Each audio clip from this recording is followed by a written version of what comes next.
مبدئيا كده لو انت متعصب ما تتفرجش على الفيديو ده. يعني ايا كان انتمائك، زملكاوي، اهلاوي، اسماعيلاوي، لو انت متعصب وما بتحبش تسمع الرأي الاخر الفيديو ده مش ليك خالص. يا مساء الفل على احلى جماهير في الدنيا، يا رب يكون الجميع بخير وفي احسن حال.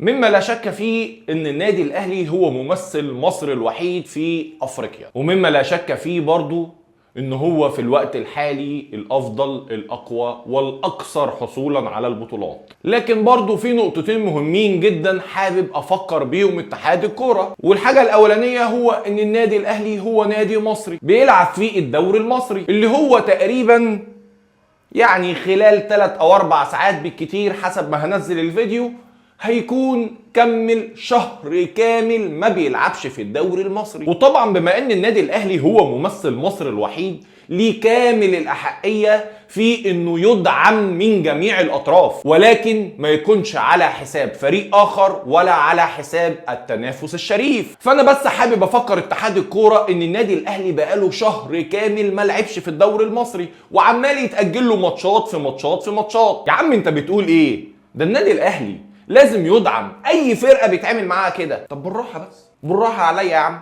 ما تيجي نبص كده على المربع الذهبي اللي مع النادي الاهلي في دوري ابطال افريقيا. الاربع فرق الموجودين دلوقتي في دور قبل النهائي في دوري ابطال افريقيا هم مين؟ الاهلي طبعا، والترجي التونسي، والوداد المغربي، وصن داونز الجنوب افريقي. لو بمنتهى البساطه والسلاسه دخلت عملت سيرش بسيط جدا عن اي فرقه من الثلاثه دول هتلاقي ان كل الفرق لعبت 4 ماتشات في الدوري بتاعها. طبعا ده في خلال الشهر اللي النادي الاهلي ما شاركش في الدوري المصري فيه بولا مباراه. يعني ده مش موجود في اي دوله غير عندنا. ده كمان اصلا غير الماتشات اللي متاجله من الاول للنادي الاهلي. ده غير كمان ان نسبه اشتراك النادي الاهلي في النهائي وتخطيه الترجي التونسي نسبة تتخطى ال 95%. يعني لسه مكمل في التأجيلات. يعني ممكن كده بعد ما النادي الأهلي يخلص بطولة أفريقيا دي خالص ممكن تلاقي عنده 10 ماتشات مثلا ما لعبهمش، فهيبقى مطالب منه ان هو يلعب الماتشات المؤجله دي. تكون بقى فرق هبطت وفرق صعدت وفرق فضلت محافظه على وجودها في الدوري وفرق بقت دخلت المربع الذهبي وفرق انقرضت، يجي هو يلعب الماتشات بتاعته في سلام وامان. فهل هو ده التنافس الشريف؟ وعلى فكره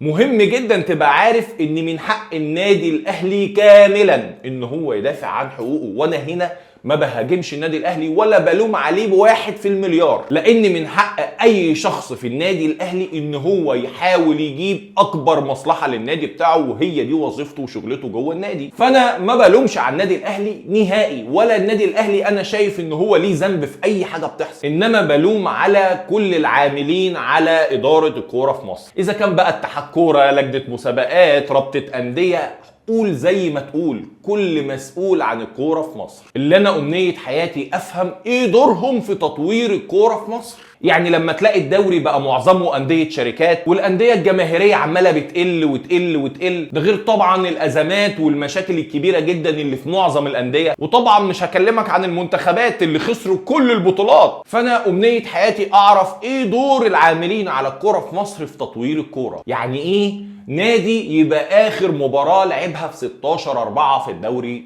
بتاع بلدك؟ لو هو افريقيا اهم من الدوري المصري قولوا. يعني الدوري المصري هو اللي بيأهل الفريق عشان يلعب في دوري ابطال افريقيا، فهل من المنطقي ان انا افضل اجل لك كل المباريات عشان انت بتلعب في افريقيا؟ طب ما انا كده بقلل من قيمه الدوري بتاعي. وبمناسبه بقى ان اخر مباراه لعبها النادي الاهلي هي كانت في 16/4 قدام سموحه، افكركم بحاجه كده الناس كلها ناسياها. في لاعب اسمه محمود عبد المنعم كهربا. المفروض ان اللاعب ده، المفروض يعني انا اسف يعني في كلامي ده، لو حد يعني ايه هيتضايق من كلامي انا بعتذر، بس المفروض ان اللاعب ده اتوقف 12 مباراة وخد غرامة 1,000,000 جنيه، وبعد كده عملوا تظلم وعملوا استئناف وقالوا ان العقوبة دي وقفت لحد ما يشوفوا الامر هيمشي ازاي، وبعد كده قالوا ان هيبصوا في الموضوع بعد مباراة السوبر، واتلعبت مباراة السوبر والاهلي كسب وشال الكاس وبيراميدز اتغلب وبيراميدز اشتكى ونادي الزمالك بيقع وبيفلس وهيقفل كمان اسبوعين والاهلي راح يلعب في افريقيا وهيتأهل للنهائي. كل ده بيحصل ولسه لحد دلوقتي ما عرفوش كهربا هيعملوا معاه ايه. هي دي الكورة في مصر. وتاني بأكد النادي الأهلي من حقه كامل مكمل ان هو يدافع عن كل شبر بيحصل جوه النادي، ومن حقه ان هو يحاول ياخد حقوقه كاملة ويشوف اكبر مصلحة تهم النادي ايه. يعني تاني، النادي الاهلي ملوش علاقة باي حاجة بتحصل، انما المسؤولين عن الكورة هم اللي يتسألوا في كل ده. سلام.